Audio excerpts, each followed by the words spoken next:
تا دې باره کې کله سوچ کړی ستا د بدن ټول نه غټ ارګن کم یو دی؟ ټولو نه غټ ارګن مطلب ټولو نه غټ پارټ هغې ته مونږ یو سکن چې دی نارملي د دې 3 لیره دي 3 مطلب پردې دي.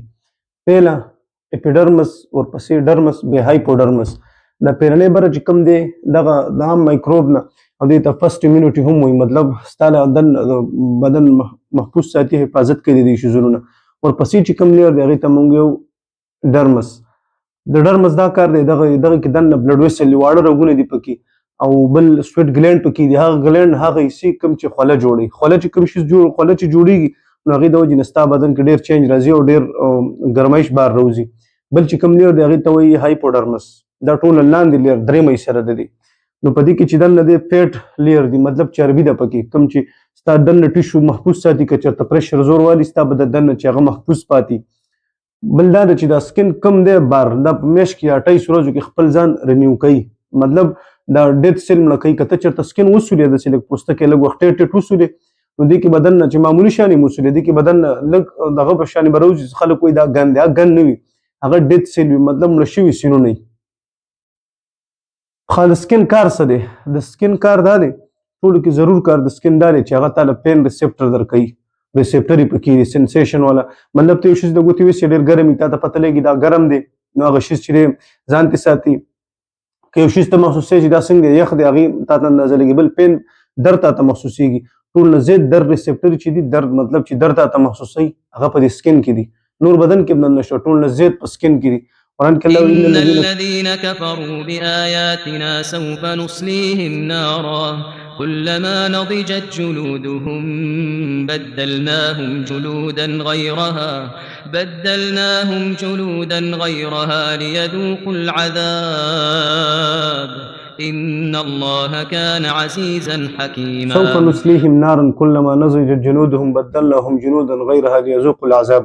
هغه کسان چې موږ یتونه نه منو دا موږ جهنم ته لړو کو وای پوستکي بیا وسوځي چې خروس شي وای موږ به ته دا بدل کړو ليذوقوا العذاب ځکه چې د عذاب ښه وسکي. نو قرآن کې دا څه ټیم الله ویلي اوس ساینس دا ثابته کړې ده 200 کاله به شوي چې دا خبره ثابته شوې چې پین ریسپټر کوم چې در محسوسوي ټول نه زیات د انسان په سکن کې دي دننه هم شته په سکن کې. تایلانډ یو پروفیسر دی هغه په دې باندې ډېر ریسرچ کړی اخر کې بیا هغه مسلمان هم شو دې خبره باندې چې قرآن کې الله دا خبره کړې اوس ساینس ثابته کړو. ضرور پیغمبر چې کوم دی علیه السلام هغه خو دې خبرونه نو خبر عام سړی نه لیکل کولی شو نویل کولی شو او داسې خبرې کړي دا ضرور وایي د خالق خبرې دي. بل چې دی د سکن کار هغه ویټامین ډي پروډکشن دی کله چې نور لګي په پوستکي باندې او یو خاص میکانیزم یو طریقه د هغې سره د سکن ویټامین ډي جوړوي. ویټامین ډي به بدن لپاره ډېر ضرور دی جوړونو لپاره ذهني مسلې کې هم کار کوي او طاقت هم بدن له ورکوي چې کم شي ډېرې بیمارۍ نه هم انسان بدن ته روزي. بل چې دی ترمو ریګولیشن مطلب ټمپریچر برقرار ساتل د انسان د باډۍ چې اوس ته ډېر زیات مثال ګرمي دی وشي یا ګرم ځای نو ستا بدن نه خوله وځي. خولې سره څه کېږي خولې سره چې دی تا نه زیتي دوب دی اوبو کې وځي د خولې چې کومې اوبه دي کې تا نه زیتي دوب تاو ګرمي وځي نو ستا بدن لږ یخ شي او کله چې موسم ډېر زیات یخي نو ستا بدن ځان راټول کړي یختان خلکو باندې ودرېږي ګمسې هغې ته وایي هغه هم ودرېږي هغې سره هم دا کېږي یختان هیټ لږ ځان کې جذب کوي او شیورینګ هړقېدل شروع شي. کله چې ته لړقېږي او رب د باندې ولګېږي نو دې سره هم وایبریشن کېږي ستا بدن هیټ خارجوي چې تا نه زیتي نه وځي نو دغه بل کار دی د سکن. او څوک چې کله وسوځي د سوځېدلو 4 قسمه دي. ډیپ برن چې کله وشي مطلب دننه پوستکي ډېر وسوځېږي یا 3 یا 3 ډیګري برن نو دې کې کم ریسپټر کم هغه سیګنل کم چې در وړي هغه ډیمیج شي چې هغه ډیمیج شي هغه کس ته به در هم نه محسوسېږي. نو دې د وجې نه د سکن ډېر ضرور کارونه شته لکه سنسیشن ویټامین ډي پروډکشن ترمو ریګولیشن او پروټیکشن د جراثیمونه. د ځینو خلکو رنګ تور وي ځینې سپین وي ځینې دا ولې دې ته موږ ایولوشن د سکن هسټري چې د دې وګوري پهله لکه انسانان چې کوم وي د افریقا کې اوسېدل هغه ځای ګرم نور چې به لګېدلو نور چې ډېر لګي نو مور میلانین به خارجېږي او کیمیکل دي دا چې زیات خارجېږي نو ستا د سکن حفاظت کوي د ماحول نه او دغه سکن د ریز میز نور پې لګي لکه څوک چې ډور ته ګرځي سکن یې تورېږي نو دغه میلانین زیات خارجېږي دا دې دپاره د سکن کینسر نشي ریز ور نشي.